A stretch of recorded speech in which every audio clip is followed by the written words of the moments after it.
মুহূর্তে আপনারা দেখতে পাচ্ছেন সিরাজগঞ্জ হার্ট ব্যান্ড স্কাউট প্রশিক্ষণ কেন্দ্র 2-এ কি অবস্থা।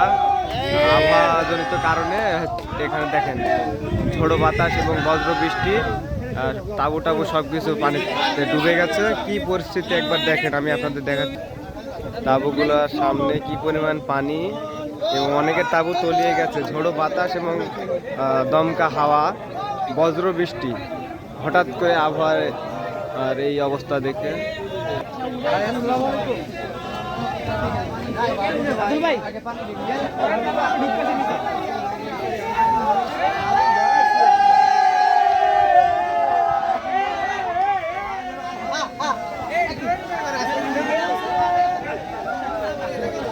কি অবস্থা একবার দেখেন। একেবারে বাতাসে সবকিছু লন্ডভন্ড করে দিয়েছে এবং বৃষ্টিতে অবস্থা খুবই খারাপ, কিন্তু রোভাররা এতে